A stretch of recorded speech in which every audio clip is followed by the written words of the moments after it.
To the left, everything you own in a box to the left, in the closet, that's my stuff, yes, if I bought it, please don't touch, and keep talking that mess, that's fine, but could you walk and talk at the same time, man, it's my name that's on that jag, so go ahead and pack, yes, you call you a cab, and standing in the front yard, telling me how I'm such a fool, talking about how I'm never gonna find a man like you.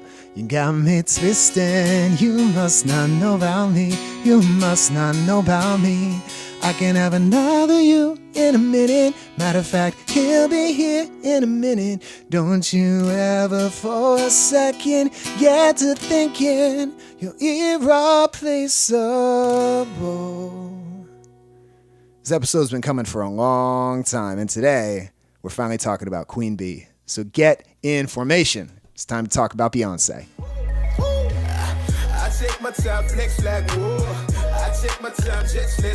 Welcome to Pop Culture Catechism, conversations about music, movies, and the longings of the human heart. Let's get started. Black Lives Matter. How you feeling so far, listeners? All right, I got another one for you. I am a feminist. You doing okay? These are controversial things to say in Catholic discussions in 2022. Why is that? And should it be that way?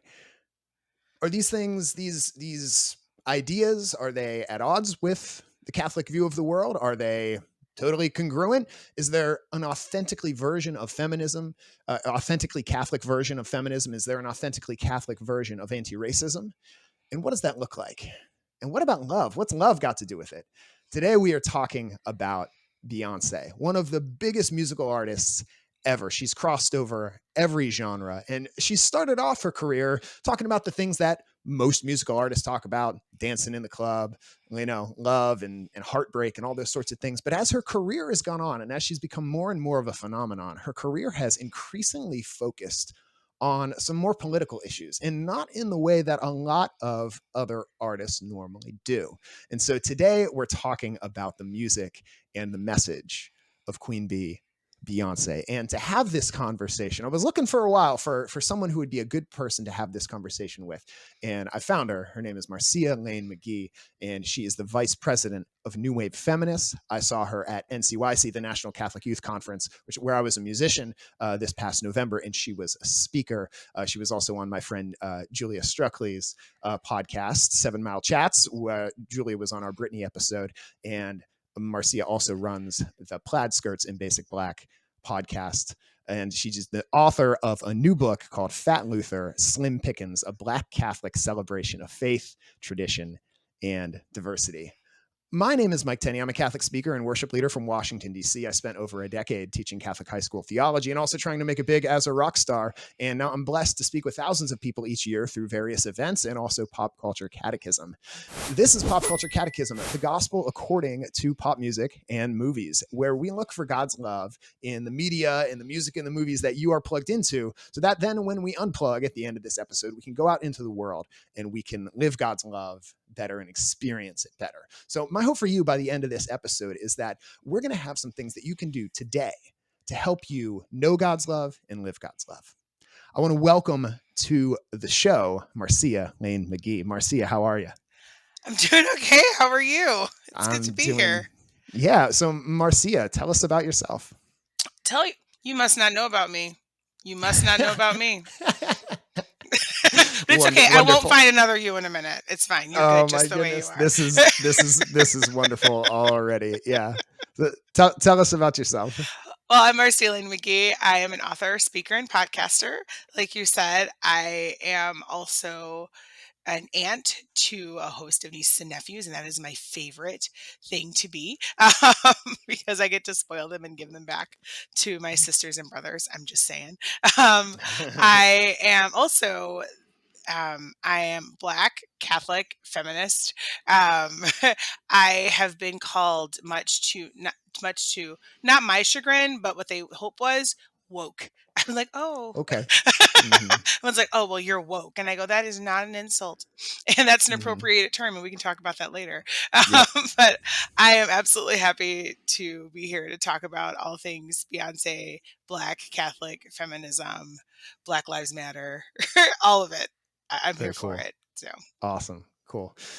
So I when I like I said, I saw you at NCYC giving a little talk, or I saw a little bit of your talk as I was jumping between sessions trying to get back to my session to play to play music, and then you were on my friend Julia's podcast, and then I looked up a bit of your podcast, and you're talking about Taylor Swift, you're talking about Boys to Men, great Boys to Men episode. It's one of our favorites. Yeah, and talking about Luther Vandross. And like, I never really gotten into Luther Vandross, but I was like, all right, this is a good introduction. I was like, I got to have her on my show because this is like exactly what we talk about on my show. You said at one point you were talking about some lyric or whatever, and you're like, I'm going to Jesus juke. Is that the phrase? Yep, Jesus juke. Yeah, you're like, yeah. So I feel like my whole show is Jesus juking. Can you explain that term for us? Okay, so it's so funny. It's like, so first of all, when you juke somebody, you take them down by surprise. Okay. Like it's listen, it's real black. Like, but I feel like our whole podcast is our primer into Black culture. But it's like when you juke somebody, you just take them down by surprise. Like you hit them where it hurts and they didn't see it coming. And my mom knows the art of Jesus juking. And so that's what we call my mom whenever she'll turn. You can have a normal conversation about anything that has nothing to do with Jesus. And she would like bring it in and talk about how Jesus died for our sins. I go, we just got Jesus juked. And like you got taken down and like by surprise. Nice. That was kind of the gist I picked up from the context. But when you said that, I was like, oh yeah, that's pretty much my entire show is Jesus juking. Like you get Jesus juked. And so I didn't even know I used that on the podcast. Yeah, you did. All right. So let's talk about Destiny's Child and Beyonce. So Beyonce started with Destiny's Child. It was a girl R&B group, and they had 5 albums, sold 60 million records, and had 2 Grammys. And then Beyonce was kind of the solo star to rise from Destiny's Child, and she went on to be an actress and most famously a recording star in her own right. 120 million records, 28 Grammys, not nominations. Grammys won, including her most famous album, I Am Sasha Fierce, set the record with the most Grammys ever for 6 Grammys in 1 year. She has 26 MTV Video Music Awards. Her albums are Dangerously in Love, 2003, B-Day in 2006, I Am Sasha Fierce in 2008, 4 in 2011, the self-titled Beyonce in 2013, the visual album Lemonade in 2016. She's also done a kind of movie, I'm not even sure what to call it, called Black is King, which was released, I think, on Netflix. And she was very involved in the Disney Lion Plus. King. Disney. Oh, it was on Disney Plus. She was also very involved in the live action remake of The Lion King and some of that music. She's been featured on a bunch of other artists' stuff. Most recently, she did the song "Be Alive" for the King Richard, the movie that Will Smith won the best actor for. She did the song for that, and I want to talk about that song because it's a really cool song. So first, before we get into the themes of Beyonce, I just kind of want to talk about what do we love about Beyonce? What makes her great as an artist? You want to go first? You want me to go first? I think one thing that makes her great as an artist is that, well, from what I can see, she doesn't second guess herself and doesn't let anyone else do it either. I think that she knows her power and she wields it and she uses it wisely. And I think that is huge as an artist, especially now where, artists aren't owning their music. They're not able to, to get production credit. They're being shut out of rooms and being told to shut up and sing. And Beyonce's like, I will sing. I will not shut up. And so I think who she is behind the scenes, or who we believe she is behind the scenes, is actually the most important part of her artistically. Yeah. I really, well, I mean, first of all, her voice. incredible voice. Did you ever see Dreamgirls, the movie Dreamgirls? Yes, many times. With her and Jennifer Hudson. So Yes. I heard, not who knows if this is true, but in the movie, Beyonce is in this girl group with Jennifer Hudson, and Jennifer Hudson is like the voice of the group, and then Beyonce is kind of like the face of the group. And the in the movie, they're saying like, oh, Beyonce's character, she doesn't quite have the voice, but she has the looks, and so she's getting most of the attention. It's kind of like this trial to overcome for Jennifer Hudson's character, who's the real talent of the group. But in real life, Beyonce kind of had to like tone down her voice because her voice is like right up there with Jennifer Hudson. Maybe Jennifer Hudson's like just a little bit, but like Beyonce can sing. Good grief, just incredible control, incredible power. She's got this like growl that she does. She can rap, she can do hip hop, and just incredible voice. She can do real pretty stuff, almost more like in a classical style. But she's just an incredibly versatile vocalist that can really do anything. Okay. I also think it's. Can I? Yeah, sorry. I'm gonna say go ahead. something because I really think it's really important that I come to the defense of my Chicago girl, Jennifer Hudson. I think that Jennifer Hudson has a more powerful voice than Beyonce, and I'm going to put it out there. I'm like, I was like, and not that, I'm not talking about talent. I'm talking about like the sheer power of her voice. Like Jennifer Hudson has a church voice. Yeah, she has a gospel singing church voice, and that's the voice I grew up with. And like, I know Chicago gospel singers, and that's it. And like I'm like I just want to be very clear about that. I can't let that slide. I think you're great, Mike. I just can't let that slide. No, that's good. And I would agree. And for listeners, I was making hands on the screen. I think Jennifer Hudson is just.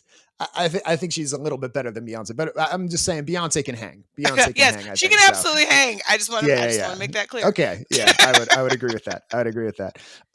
Something I also really like is she started off more pop, coming from Destiny's Child, and even her early stuff, Crazy in Love, and that's a song. I don't know if you remember that song. That's a Check bop. Up on It. I love that song. Check Up on It.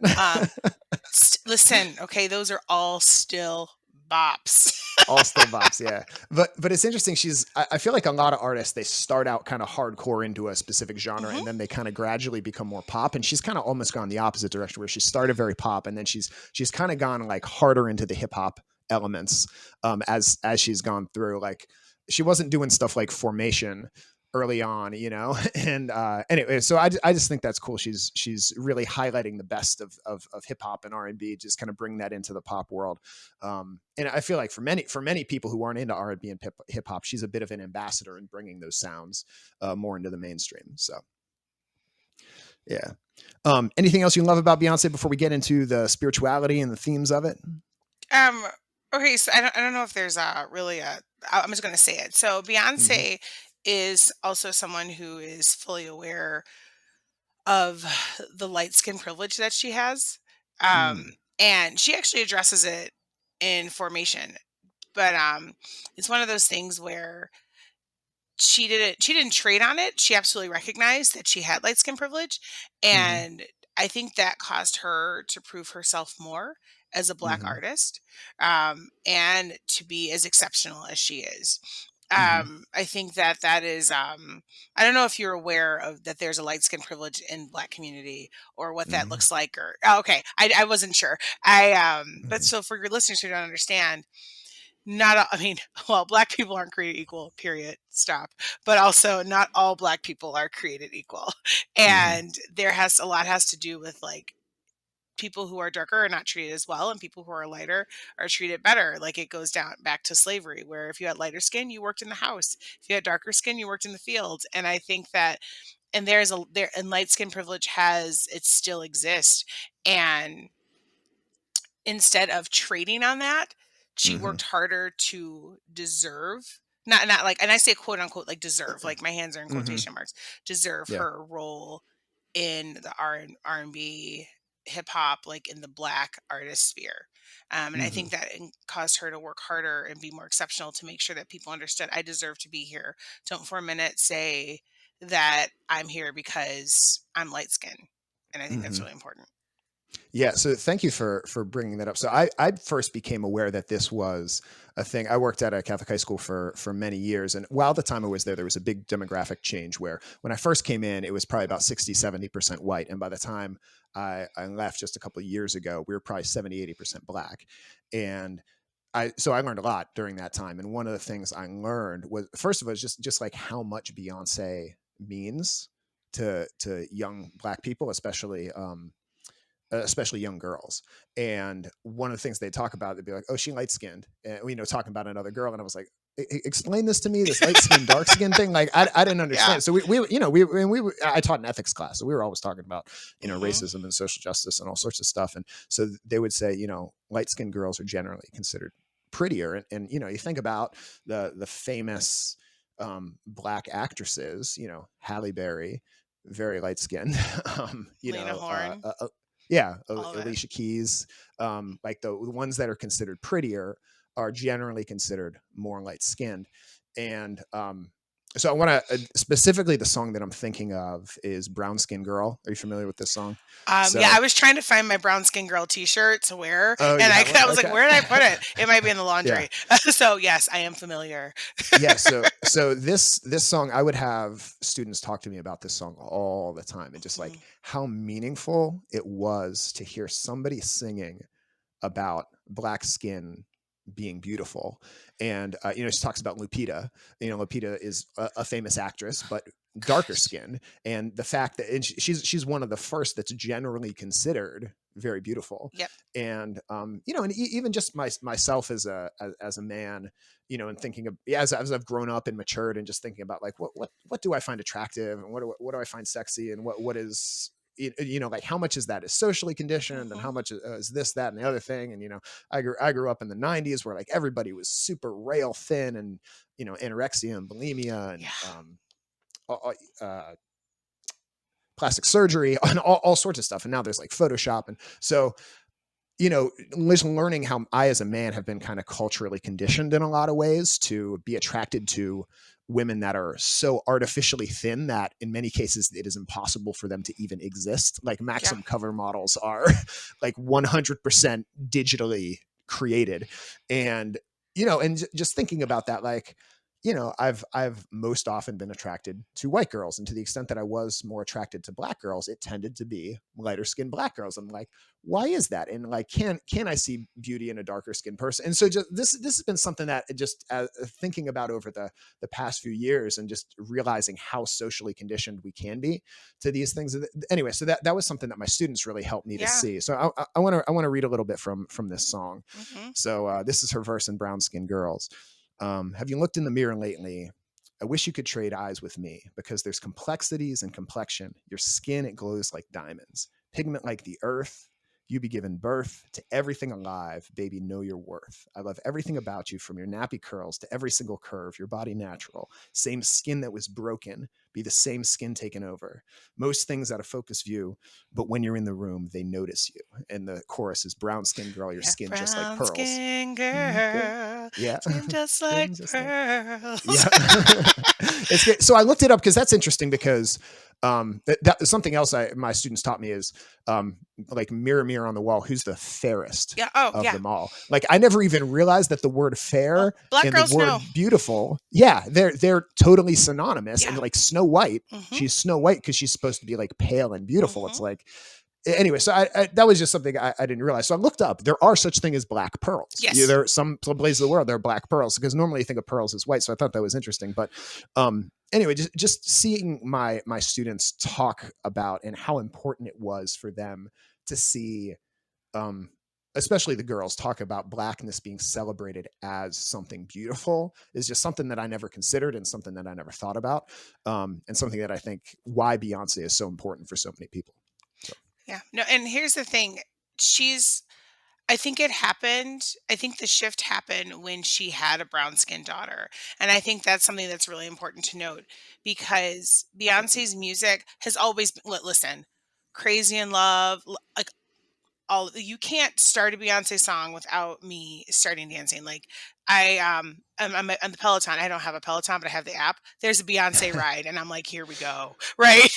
Like she will get you moving at all times. And it doesn't matter what she's saying, but when she recognized the responsibility of being the mother to a Black daughter who will grow up to be a Black woman, I think a lot of things in her music changed. I think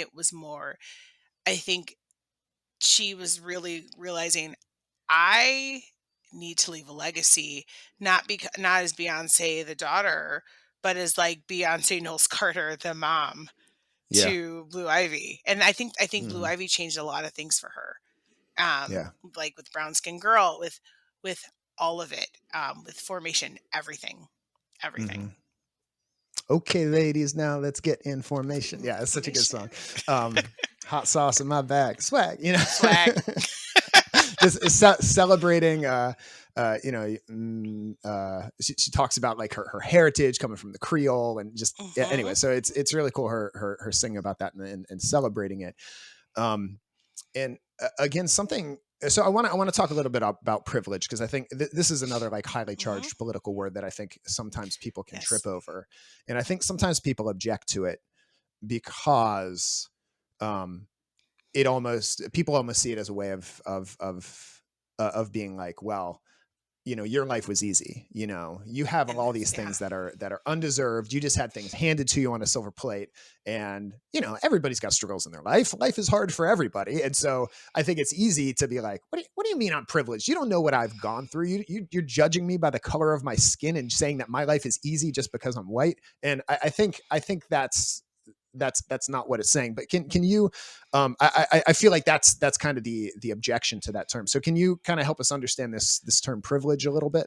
Well, when we say the term privilege, or we use the term white privilege, we're not saying that your life was easy because you're white. We're saying that because you're white, your life was not as hard as it could have been. Do you know, like, and I think that's what people don't understand. Like your life may have been hard, but it wasn't hard because you're white. Yeah. And gosh, you're a 90s kid like me. I'm 42. I don't know how, but like I'm like we're in that same age range. Yeah. What was the song? I think there are a lot of people who hurt the idea of privilege when, is it Everclear, the Father of Mine song? Yeah. That song, it was them. Like it made me so mad because there is the line. It wasn't easy for me to be a scared white boy in a black neighborhood. That line upset like so many people. It was like, it's Really? not, and it kind of flipped, like, and I think that stalled the white privilege conversation a lot when I was in high school and college, because people were like, look, his life was hard because this artist sang one line because his dad left him. And he's like, white people have dads that are absent. And we're like, not all black people have dads that are, what is happening? Do you know what I mean? And like that. And I think when people think, well, my life was hard, I was poor, we were on food stamps, like yeah, most people in the world on food stamps are white people. Well, you know what I mean? But like, we're saying that you're not held back because of your skin tone. We're saying that you didn't get, that you weren't denied, basic human rights because of your skin. Like, and I think people don't realize that happens to black people all the time. They decide they know everything about me when they see that I'm a black woman. Yeah, growing up, so I grew up in the Washington D.C. area, which is famous in the country for being like super diverse, and like the family 2 doors down from me was a black family, and he was an attorney, and they moved out and moved into a better neighborhood than we could ever live in, and like there was a black police chief that lived in our block and that sort of thing. So I grew up very much thinking like, racism was something that happened in the 60s, and then there was Martin Luther King, and then it was fine. And then it was fine, and now everybody gets along, and we learn about it in school, and everything's okay. And even for me, there were movies coming out in the 90s like White Man Can't Jump, and if somebody said, oh, you're so white, like that was an insult. And it was almost like black was cool, and that the black music is what the cool kids listen to. And like, I mean, if still you're cool. white, it's well, I think it is cool. Yeah. But like being white was like synonymous with like being lame. If somebody called you, oh, you're so white, it was like, oh, well, you're nerdy, white and nerdy. And so that's kind of, and so it was a real revelation for me. One, just talking to some of my black friends as I became, more grown up and more aware, and also as I went to college and had a less diverse experience in college than what I was used to growing up to, and I was hearing Jewish jokes for the first time and people using the N-word for the first time. And I was like, what is this? Where is this coming from? And then my students talking about like walking into a store and having people like eye them suspiciously, and or like, if I get stopped by a cop, and now I think, if I get let off with a warning, I'm like, I wonder if I looked a little more quote unquote hood, would I have gotten off with a warning, or would have I been asked to I mean, step out of if the you car? looked more hood, you would You still know? be white. Have you Well, seen? yeah. I'm like, yeah. I'm just gonna I guess I I'm just just gonna should have say said, that. yeah. Like you, it's No, like, no, no. Yeah, you're right. I should say, if I was black. So, anyway, so those are just the things that I've started thinking about, and even as I started to have more and more black students, just kind of understanding, like, what do we mean by the word respect, and what is seen as respectful or disrespectful, mhm. you know, and like one thing I noticed is my black students, oftentimes when they needed to blow their nose, they would ask to leave the room. And I just started noticing that. I was like, that's not something I was ever taught. But that's like seen as a sign of respect. Or like my Yeah. Asian students, a lot of times when they hand something to you, they hand it to you with two hands. It was disrespectful to hand something to an elder with one hand. Mhm. And so then when I say to a student, like, I don't need your attitude, or there's no need to give me attitude, and they're like, I wasn't giving you attitude. Like, how there's so much cultural Yeah. information going on there as to like what is respectful, what is disrespectful, what is an attitude. And now are students being punished because they're being disrespectful, and is something being lost in cultural translation here? Yeah. And Always. something that I noticed about our school is all of a sudden our school started getting a really bad reputation. People started saying, oh, that school's going downhill, when really it was just the school was getting blacker. And I had 3 different conversations with parents I knew who were a part of our community, who said to me, I'm not sending my daughter there because I'm not sending her to school with all those black boys. Like, to my face, I had 3 different people say that to me. And just for some reason, well, the reason is racism. Is the reason is racism. When they see kids hanging out in front of school and it's a bunch of white kids, a lot of people think teenagers. But if it's a bunch of kids hanging out in front of the school goofing around and it's black kids, they think, ooh, they don't just. And you see this in statistics of young blacks getting sentenced as adults more frequently, young blacks getting harsher sentences for the same crimes as white people. And so I think that was really helpful for me. Sorry, go ahead. Can you please say the full term, like young black men, young black people, young black, instead of saying young blacks? I would appreciate Okay, that. yeah. Thank So you. can you help me understand that? Yeah. I mean, you didn't say young whites. You said white people. I don't know if you caught that. I didn't catch that. You said, yeah, young blacks getting sentenced, young blacks doing this, but then young white Mm-hmm. people. And I'm like, and I think that when people only, like, I definitely want to be, I am black. Like, I am always black. I'm black first. I came out black. So I don't care. Like, do you know what I mean? But, and that's always it's meant to be a descriptor and a designator, not my full value or personality. Or like, that's not all there is to me, is that I'm black. It's a huge part. And when people say, oh yeah, when blacks do this, or not when black people, when black women, it dehumanizes me, and it makes me just my race. And I don't think that you intended anything wrong by that, but I was going to say something, and then I wasn't going to say something, and then when you said white people, I was like, okay, so I wanted to address that. No, I don't thank think you, that because I definitely meant didn't anything even wrong by that. I just, but really I like these are the things I ask myself, is like, why, how did that get in my brain as the way to speak? That when you're talking about blacks, most of the time you say blacks, and when you're talking about whites, most of the time you say white people. Yep, that's not it. Anyway, and it's dehumanization. That's what it is. It's Yeah. dehumanization. One thing I want to say. Oh, finish what you're saying. Because I completely interrupted you.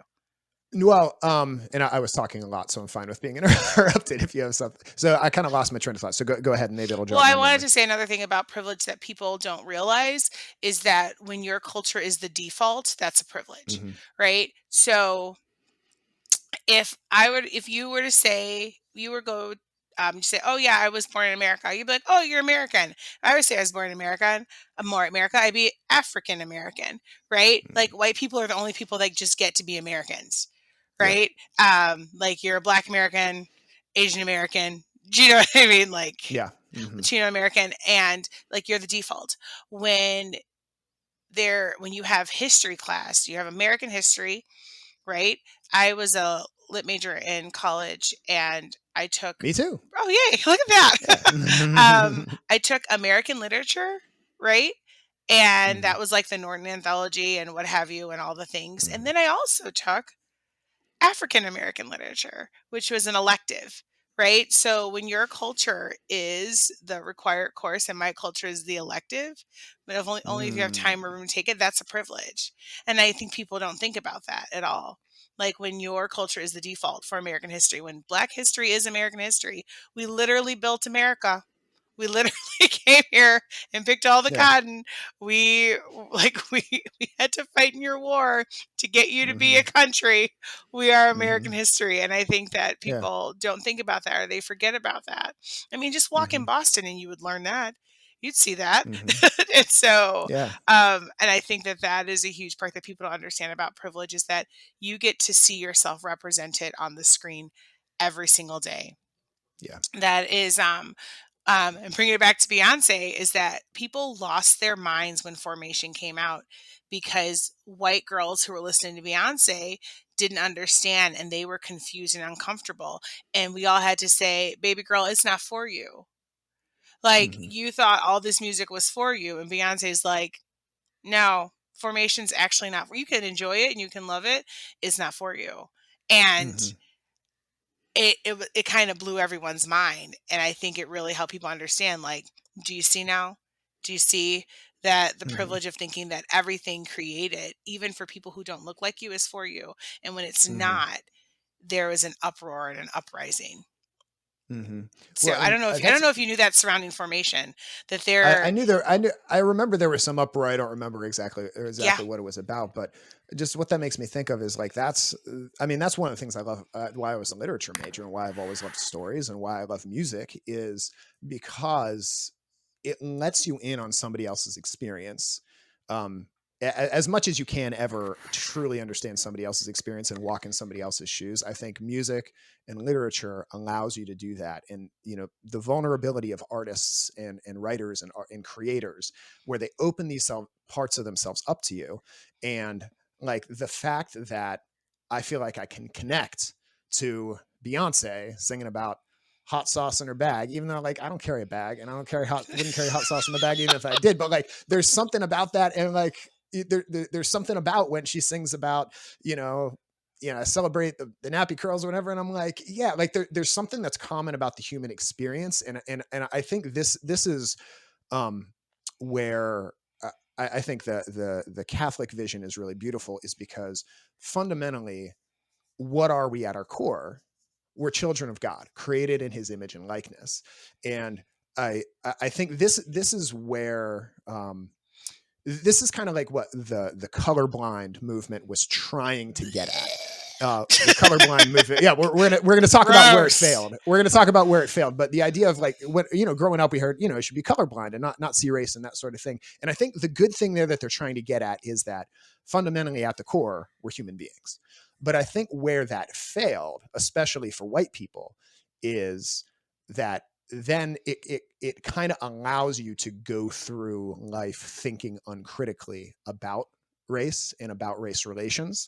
And so for white people who are the default, who have Band-Aids in their skin color, who see the majority of people on TV and represented in their race and what they look like, it allows us to basically go through life without having to think about race, as if, oh yeah, that was something that Martin Luther King dealt with 50 years ago, and we don't have to worry about it anymore. And I think what the anti-racist movement is responding to is that, we can't forget about it. Like we have to, because if we just say colorblindness, a lot of people just forget about it, and we don't see all these underlying things. And this is what I was going to say before, is a lot of times people stumble over the phrase systemic racism. And I stumbled over it for a while because we say, well, where is the system? If it's systemic racism, where is the system, right? Jim Crow is gone. Slavery is gone.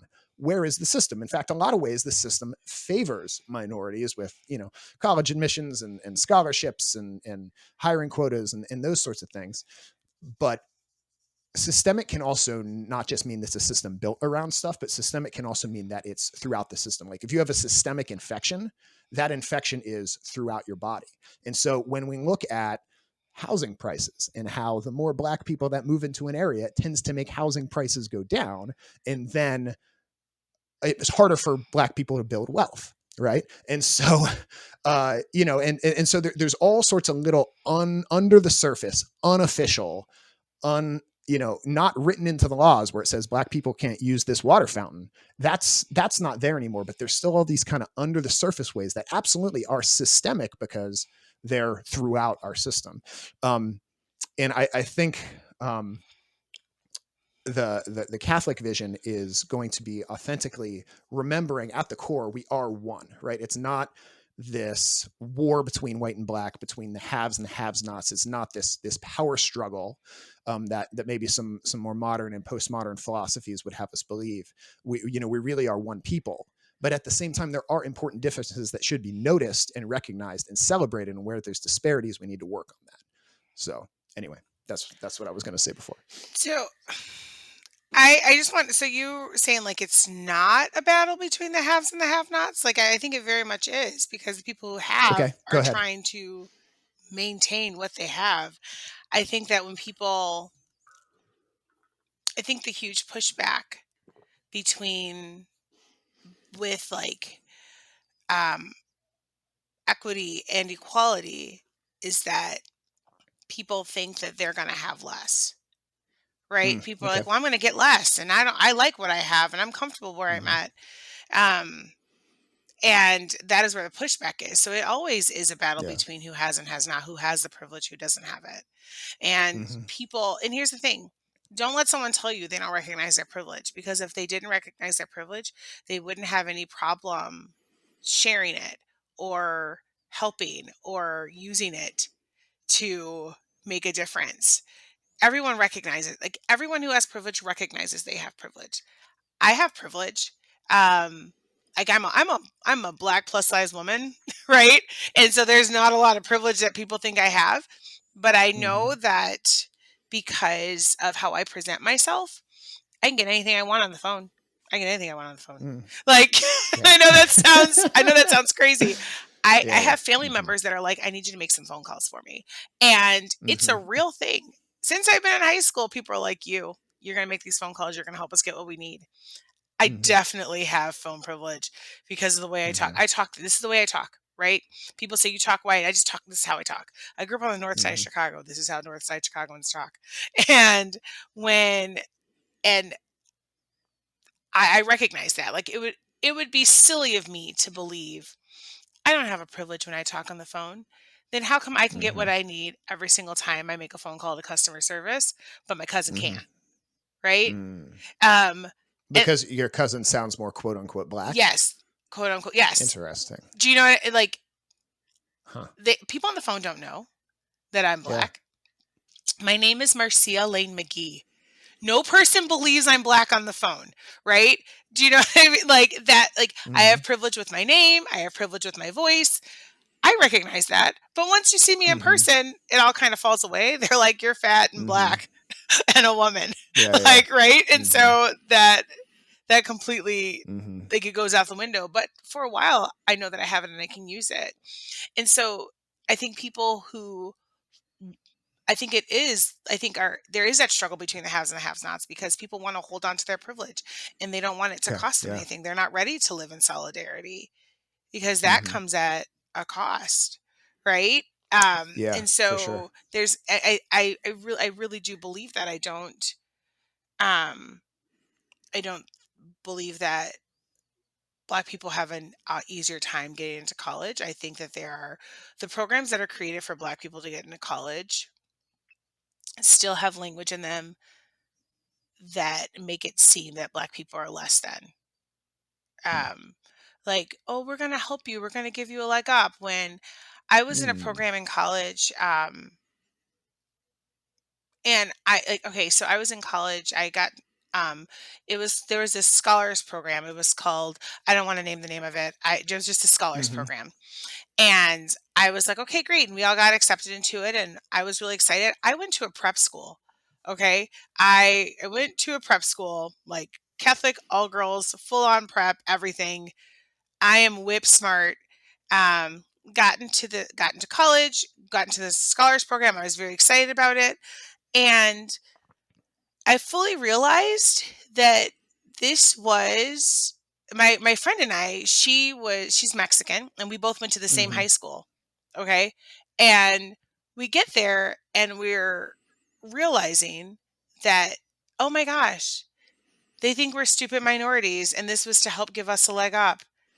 Right. And we got into college on this. Do you know what I mean? Like whatever this, like, and it was like, we learned that it was a bridge program. We thought we were coming for a summer enrichment intensive. No, it was a bridge program. We're like, we know all of this. We went to prep school. Like, do you know what I mean? Like, and so, yeah, there are opportunities, but there are kind of carved aside opportunities that make it seem like we're going to help you, stupid Black people, stupid minoritized people. So like there's not more advantage, right? It's not, we're not taking anything away from anybody. Other things were created and they're still not even good enough. Yeah. So I just want to be so clear thank you about for that. sharing that. Yeah.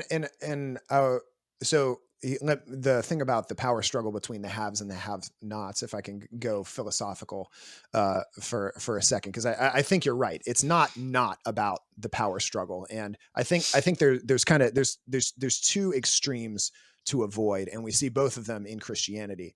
Is one, there is a version in Christianity, some in Catholic circles. I think it's a little more prominent in evangelical circles. That's just kind of like, devotion to God is about prayer. Devotion to God is about worship. And then all the like serving God's people, that's nice, but that's kind of secondary because that'll all get sorted out in heaven. And we just kind of pray, pay, and obey to get through this life, make your donations. And then everything will be sorted out in the new world. So we don't really need to care about the environment, and we don't really need to care about the poor, because the poor will always be with you. Right. That's what Jesus said. Right. So that's, I definitely don't want to be saying that it's not about a power struggle. We don't need to worry about, lifting up the downtrodden, because Jesus's mission statement in Luke 4, he's quoting Isaiah. He says, "Why did I come? Because the Lord has anointed me. He's christened me. He's made me the Messiah to bring liberty to captives, to raise up the downtrodden, proclaim liberty to who? To the poor."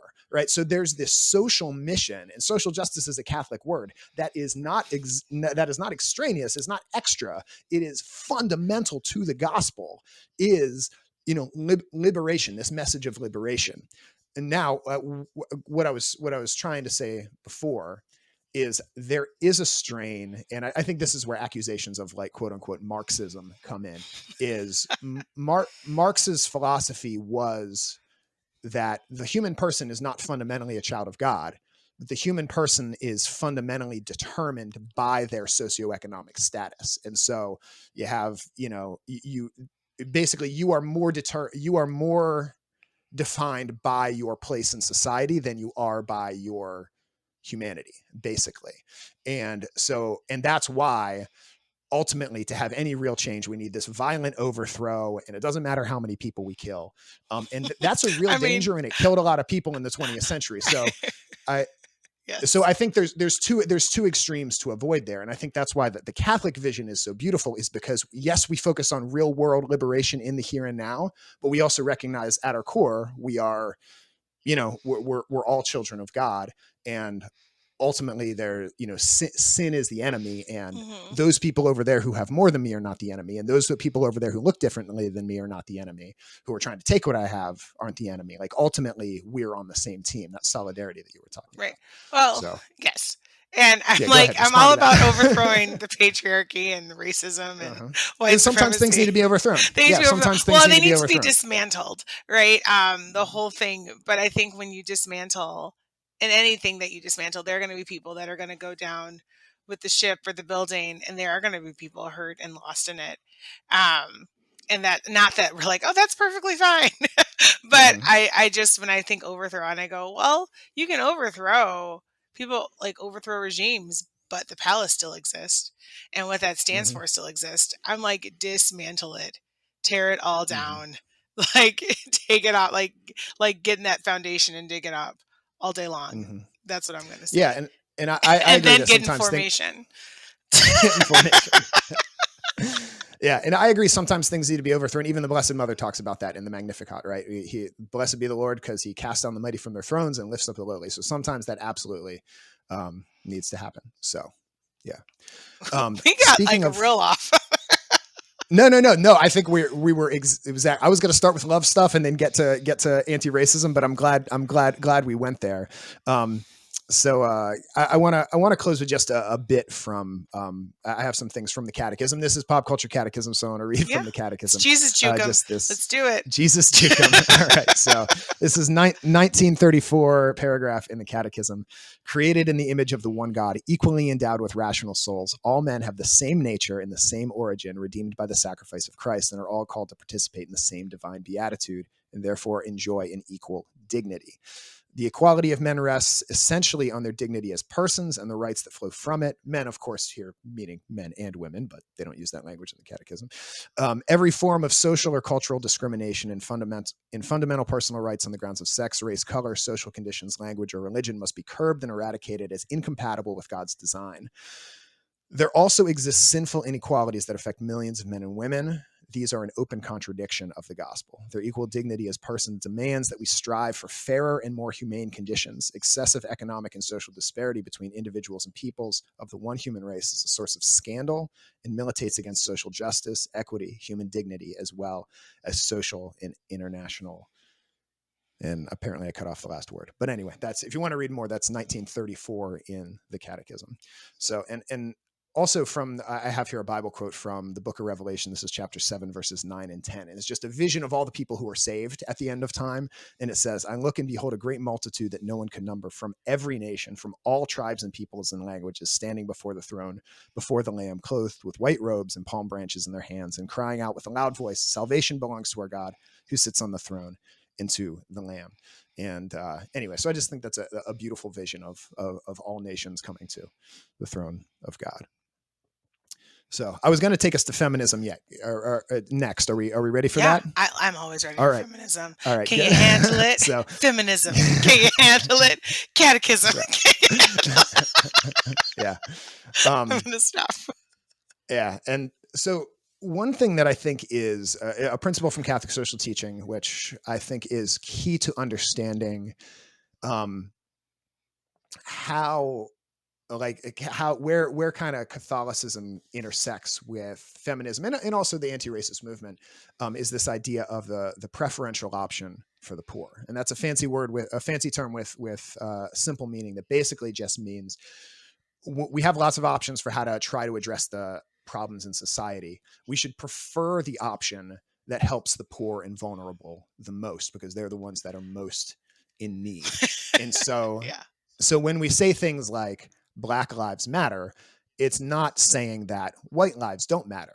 It's that, Black lives are not being treated in our society with the same reverence or respect as other people. If a white person murders a Black person versus whereas a Black person marries or murders a white person, the Black person who murders the white person is almost always going to get a harsher sentence, more likely to end up on death row. Yes. But for some reason, when a Black person murders a white person, that makes national news. And so there's this idea that we have to say Black Lives Matter and people respond with all lives matter. Well, it's like, well, yes, all lives matter. It's the same thing with the pro-life movement. Like the reason we stand up for the unborn is because the unborn are unduly victimized, right? They have fewer legal protections. So I think that idea of the preferential option for the poor is kind of a guiding light for us when we're talking about pro-life issues, when we're talking about feminism, when we're talking about Black Lives Matter, when we're talking about social justice. So the song I want to focus on here is, Formation, I think. But also, do you remember If I Were a Boy? Yes, I do. And the remix is trash, but yes. I don't remember that. I'll have to go. No, they have like a boy version. And he's like, but you're not a boy because you would da-da-da-da. And I'm like, why did you approve that, Beyonce? But anyway. I vaguely remember that. It's okay. It was trash. No one needs to know about it. Love you, B. Mm-hmm. Yeah, so there's a lot of songs about, girl power. Who runs the world? Girls. We run this mother. There's all these songs. Yeah, so... Yes. And this is something I really appreciate about Beyonce, because so many other women, specifically in hip hop, not so much in R&B, but if you listen to Cardi, if you listen to Nicki, you listen to Megan and the way they talk about other women, it tends to be like, well, I'm the best, but y'all are some, y'all are some B's, y'all are some. Whereas I notice when Beyonce, she talks a lot about her sisters. Mm-hmm. Okay, ladies, now let's get in formation. You don't hear her speaking in a derogatory way towards other women, which I think is like a really awesome, really healthy, cool thing. But please don't discount Cardi and Meg. I just need you to know that too. Oh. Thank you. I was like, do I need to defend all the other women to Beyonce? No. Is that where we are? Our first episode of Pop Culture Catechism was on Cardi and Megan. We did WAP. That was our first episode. Megan Thee Stallion is a guilty pleasure of mine. My wife always just shakes there her are no head. guilty pleasures. There's just pleasures that other people think are guilty. I'm like, all day long. Actually, there are some like guilty pleasures. Actually, so you know what? Yeah, we're not going to talk about that. But okay, yes, yeah. Mm-hmm. But yes, I love them.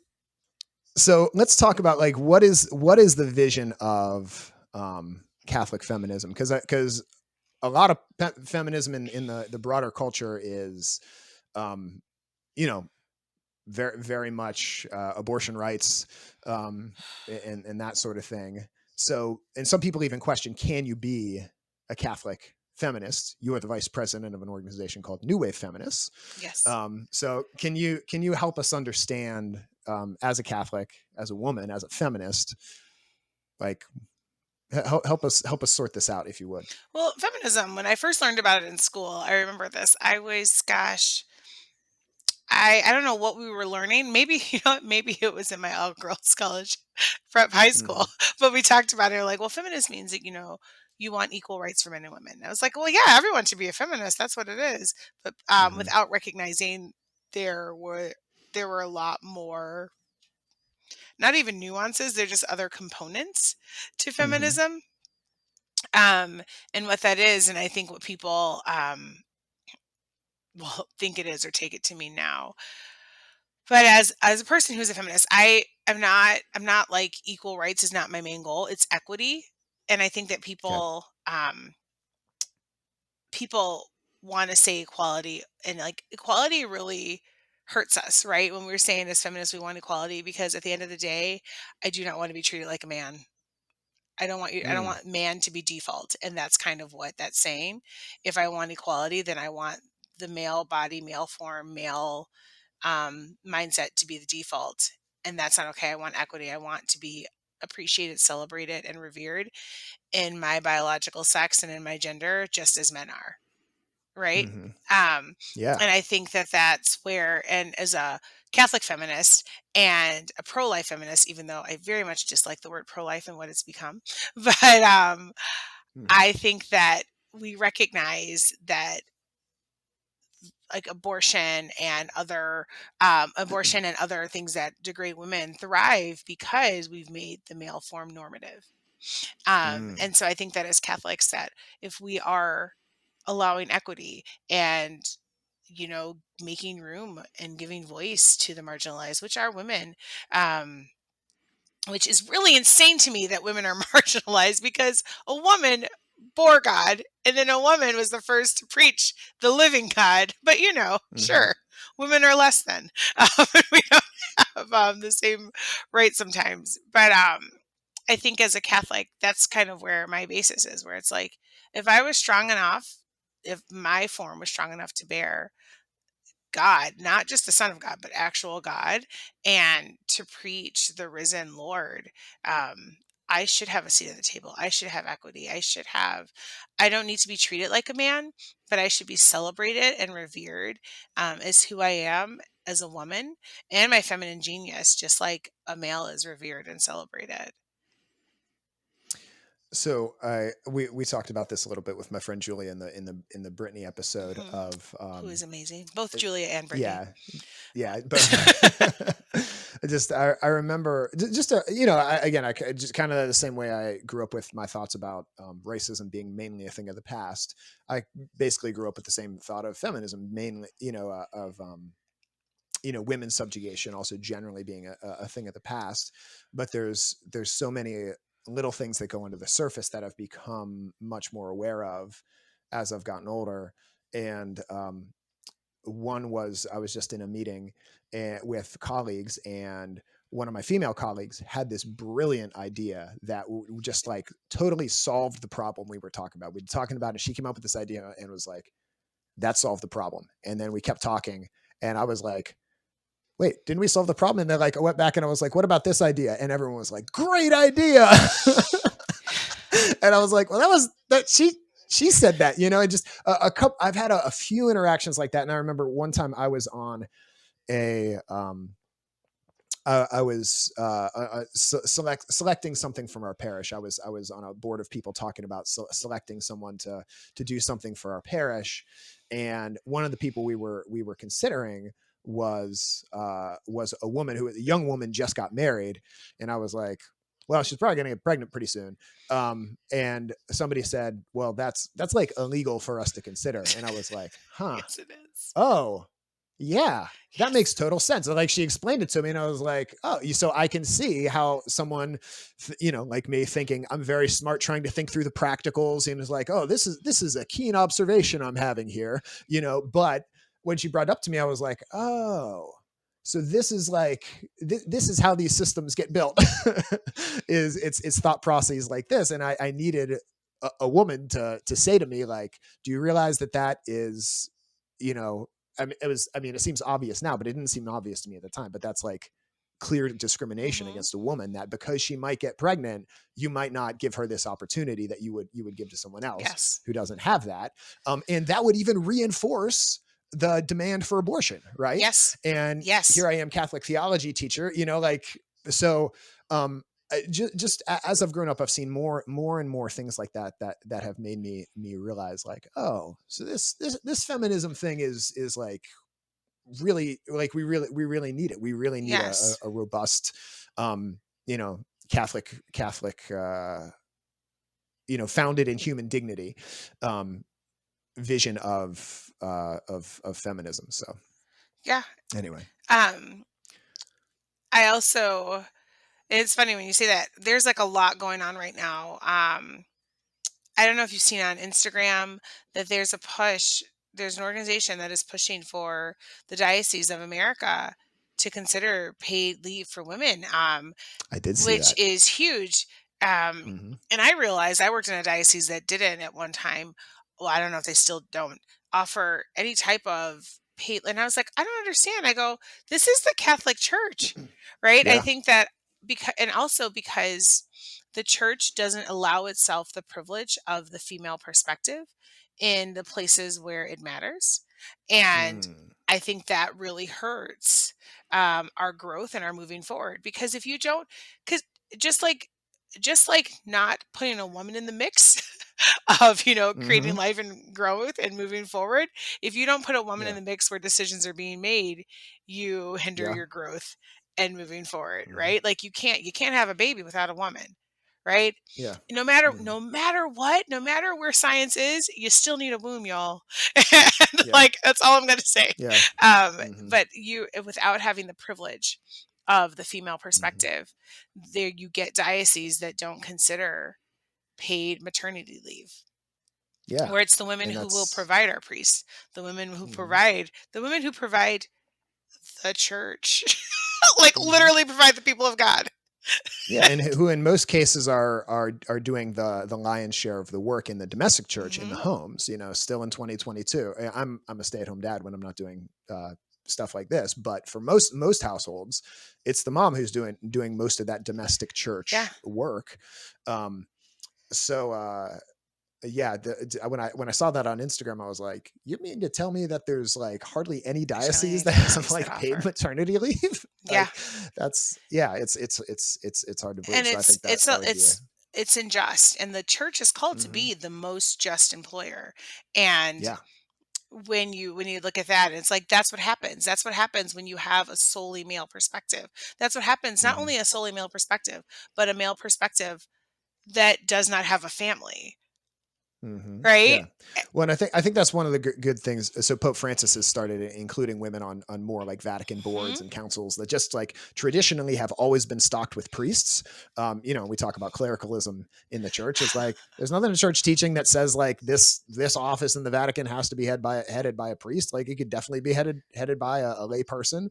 And so that, I think that's good that Pope Francis is doing some of that stuff. So we don't have a whole lot of time yet, but and we've gone all over the place. So listeners, a couple things. So whenever we have a show like this where we're talking about kind of some controversial things, some things that wade into politics or liturgy for some reason is always what upset people.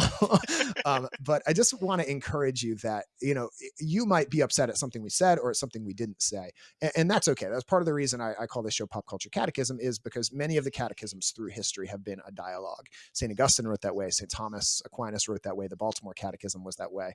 And, as a teacher, I found that's one of the best ways to learn. And so that's why I love having these conversations with people like Marcia, who, I think it's probably clear that she and I don't agree on everything here, but we still have a heart for the church. We still have a heart for Jesus, and we still have a heart for living the kingdom.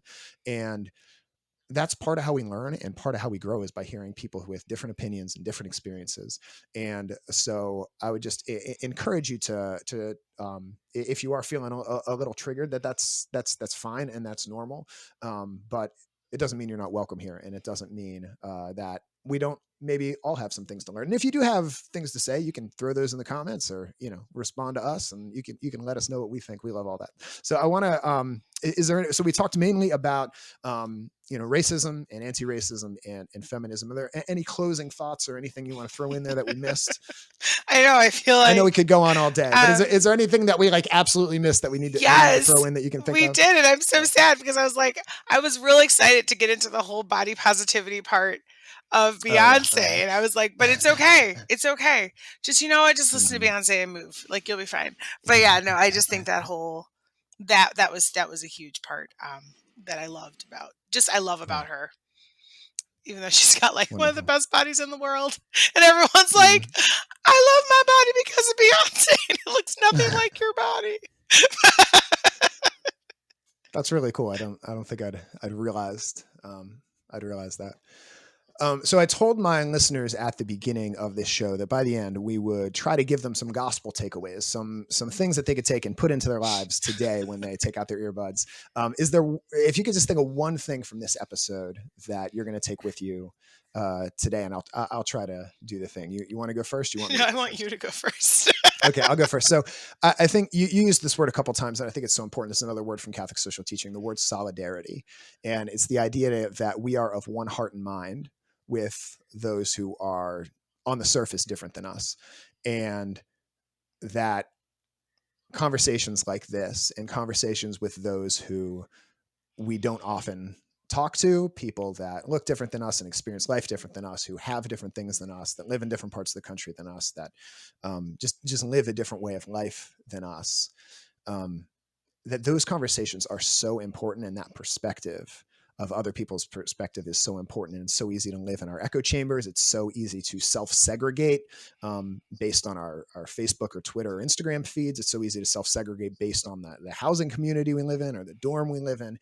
And that is antithetical to the gospel. Not that we can't have a community of people that we feel at home with, but that shouldn't just be based on the things of the world. It should be based out of a common love for humanity. And so that's what I'm going to take with me, is to try to open myself up to people that I maybe wouldn't naturally, that might take a little bit more effort, that maybe I don't always see, and maybe I don't always consider their perspective. Because I think that's what Jesus did. He met people that were different than him. So that's my takeaway. Okay. I think that in this conversation, I do listen, I promise. But I think that my takeaway has been how listening is really important, and being uncomfortable. I don't think that we would have had this conversation if you weren't like, let's talk about Beyonce. Right. I don't think I would have been like, if you would have emailed me like, let's have a conversation on race and racism and feminism, I'd be like, okay, what do you want to talk about, white man? Do you know what I mean? Do you know, like, no, like Uh-huh. real talk. I think that finding Mhm. common ground and finding commonalities, positive, commonalities that we can talk Mhm. about and get excited about. I think that is reminding me that is a really great place to start having hard conversations, because I am not a conflict averse person. So I'm like, bring it, Mhm. let's do it. And I think that that's not always the way to go. Even Jesus wasn't afraid to flip tables, but Jesus also wasn't afraid to be gentle and understanding. And I think that's a huge Mm. takeaway. And I appreciate your willingness to be uncomfortable, to sit in your discomfort so that you can learn something better. And your way of doing that also allowed, like, challenged me. Like, I wrote a few things down where I'm like, I need to think about the way I phrase that, even though I don't think I'm Mm. wrong most of the time. Um, but Mhm. yeah, so I think that that's a really good takeaway from this episode. Nice. Well, thank you for this conversation. Mhm. And I didn't feel too uncomfortable. I like talking about stuff like this and learning things, and I appreciate your perspective. And if people want to hear more from you or they want to know more about you, where should they go? You can go to Instagram. It is my favorite little corner of the internet. I have the best Mm-hmm. followers on Instagram. We are a small and mighty bunch. You can follow me at Stylishly Sia. That is STY. Like, I was about to spell it out and I can't. I mean, I We'll have it in can. the show I notes. So. can spell it out, but just spell it. It's like Yeah. stylish, like the adverb. Stylishly Sia. Uh-huh. Okay. That's where you can find me. You can find my podcast at PSBB Podcast, also on Instagram. Mhm.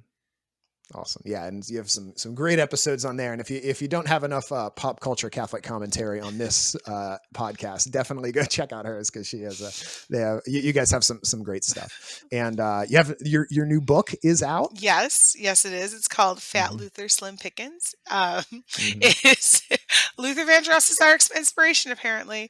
Mm-hmm. It is a celebration of Black Black Catholic celebration of culture, tradition, and diversity. We kind of go through. We really Jesus juke people, because we go through the liturgical year. Well, we Catholic juked my family because they're all Protestant, Mm-hmm. so, and they all bought it. And I was like, ha ha ha. But so we kind of go through the liturgical year and talk about our lives and our perspective as Black Catholics, and feast days, and all the amazingness that is the church, just from our perspective. Nice. Well, thank you so much. I often ask my guests if they would close us in a prayer, kind of based on all the things that we've been talking about. Would you be willing to do that Oh for yeah, us? I grew up Protestant. Both my granddaddies were preachers. I got this. Okay. All right, let's do it. Okay. Listeners, wherever you are, just take a moment to pause and let's pray. Father, Son, Holy Spirit. Heavenly Father, thank you so much for the gifts that you've given us and the ways that you continue to surprise us. Thank you for allowing us to have hard conversations, important conversations, necessary conversations. I ask that you continue to allow us to open our ears, open our hearts and our minds, that we find great ways to praise you and all of your goodness through things that don't have to do with the church, that we can celebrate the people that you have brought into this world and all the gifts that they've brought.